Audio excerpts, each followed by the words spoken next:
Hello and welcome back for the next read aloud of Goosebumps. So, warning, warning, warning, spooky, spooky, spooky.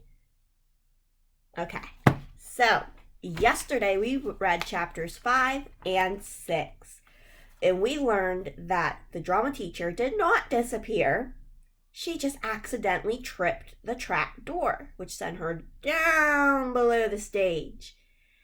And Brooke and Zeke became very curious and decided to explore with the trapdoor. But it went down way too far, and they forgot that the trip is up above them and they can't reach it. They're trapped. Chapter 7. "This is all your fault," I muttered. I don't know why I said that. I guess I was so frightened, I didn't know what I was saying. Zeke forced a laugh. "Hey, I like it down here," he boasted. "I may just stay down here for a while. Do some exploring." He was trying to sound brave, but his voice came out tiny and trembling. He wasn't fooling me. "No way." "How could you bring us down here?" I cried. "You wanted to come too," he shot back. "I did not," I screamed. "Ms. Walker told us this thing isn't safe, and now we'll be down here all night, maybe forever." "Unless we're eaten by rats," Zeke joked. "I'm sick of your stupid jokes," I shouted. I totally lost it. I gave him a hard shove with both hands. He went sprawling off the platform. It was so dark I couldn't see for a moment. "Ow!" I cried as he shoved me back. Then I shoved him harder. Then he shoved me harder than that. I stumbled back, onto some kind of switch. My back hit the switch. A loud clanking sound made me nearly jump out of my skin. "Brooke, jump back on! Quick!" Zeke screamed. I leaped back onto the platform just as it started to move. Up, up, sliding slowly but steadily.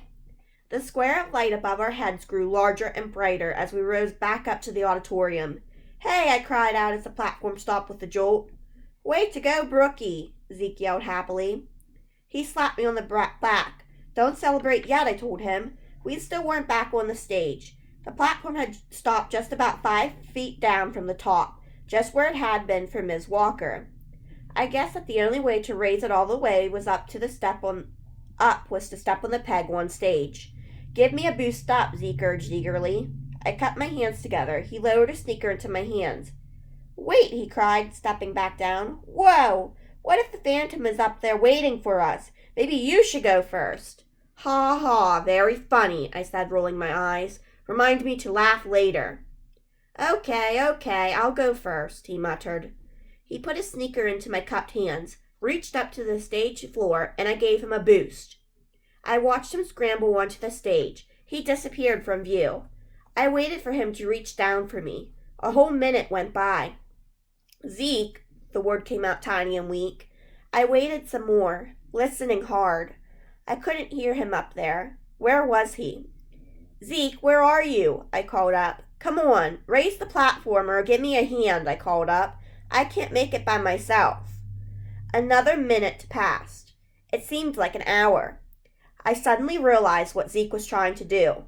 That big jerk! He was trying to scare me! "Hey, enough!" I shouted. I had had more than enough of Zeke Matthews for one day. "Zeke," I yelled, "give me a break. Get me up." Finally, his hands lowered down over the side. "It's about time," I shouted angrily. I grabbed both hands and let him pull me up to the stage. I shook my hair back. My eyes were slowly adjusting to the brighter light. "You're not funny," I snapped. "Keeping me waiting down there was really—" I stopped and swallowed hard. It wasn't Zeke who had pulled me from the trapdoor. A strange pair of dark, angry eyes stared into mine. Chapter 8. I swallowed hard. A strange little man stared back at me, an angry scowl on his face. He wore baggy gray pants and a loose-fitting gray sweatshirt torn at the collar. His thick white hair fell wild and unbrushed over his forehead, like a floor mop. He had a deep purple scar down the side of his face, nearly as long as the scar on Zeke's creature mask. I could see that he was old, but he was tiny, no bigger than a kid. He stood only an inch or two taller than Zeke.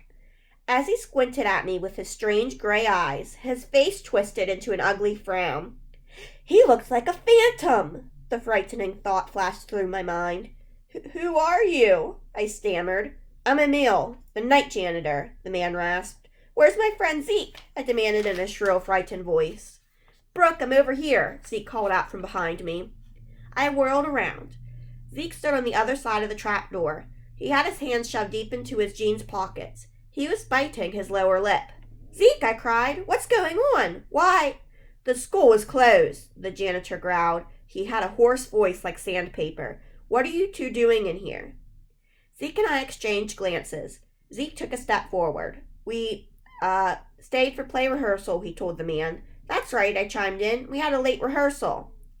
The janitor continued to squint suspiciously at me. Play rehearsal, he repeated. Then where is everybody else? I hesitated. This guy was scaring me so much my legs wobbled. We left, I blurted out, but we had to come back to get my jacket. Behind Emil, I saw Zeke nodding, approving my lie. How do you know about the trap door? The janitor demanded in his sandpaper voice. I hesitated. It's strange that I've never seen him in the school building before, I thought.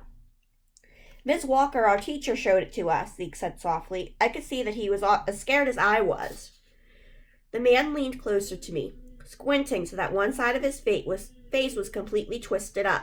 Don't you know how dangerous it is? He whispered. He leaned even closer so that I could feel his hot breath on my face. His pale gray eyes stared into mine. Don't you know how dangerous it is? Zeke and I talked on the phone that night. That man wasn't trying to warn us, I told Zeke. He was trying to scare us.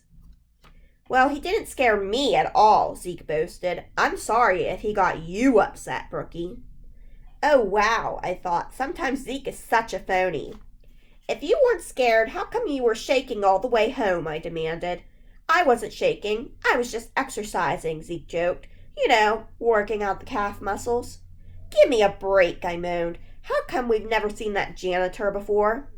Because he's not a janitor. He is the Phantom, Zeke cried in a deep, scary voice. I didn't laugh. Get serious, I told him. It wasn't a joke. He was really trying to frighten us. Hope you don't have nightmares, Brookie, Zeke replied, laughing. I hung up on him. On Tuesday morning, I walked to school with my little brother, Jeremy. As we walked, I talked about the play. I told Jeremy the whole story, but I left out the part about the trapdoor Miss Walker said it would be better if we kept it a secret until the performance. Is it really scary? Jeremy asked me. Jeremy is 7. He gets scared if you say boo to him. Once I made him watch the movie Poltergeist with me, and he woke up screaming every night for 3 weeks. Yeah, it's pretty scary, I told him, but not scary like Friday the 13th scary. Jeremy seemed relieved. He really hated scary things. On Halloween, he hid in his room. I would never make him watch Friday the 13th. He would probably have nightmares till he was 50. The play has a surprise, I added, and it's a pretty awesome surprise. What is it? Jeremy demanded. I reached over and messed up his hair. It's chestnut brown like mine. If I told you that, I said, making a funny voice, it wouldn't be a surprise, would it? You sound just like Mom, Jeremy cried. What an insult! I dropped him off at school and then crossed the street to my school. As I made my way down the hall, I thought about my part in the play. Esmeralda had so many lines. I wondered if I could memorize them all in time. And I wondered if my old stage fright would come back. Last year I had terrible stage fright in Guys and Dolls. I didn't even have any lines to say. I walked into the classroom, said good morning to some kids, and made my way to my table and stopped. Hey! A boy I had never seen before was at my place. He was kind of cute. He had dark brown hair and bright green eyes. He was wearing a big red and black flannel shirt over black sweatpants. He had made himself right at home. His books and notebooks were spread out, and he was tilting back in my chair with his black high tops resting on the table. "You're in my place," I said, standing over him. He gazed up at me with those green eyes. "No, I'm not," he replied casually. "This is my place." Oh boy. How do you think Brooke's going to respond to that?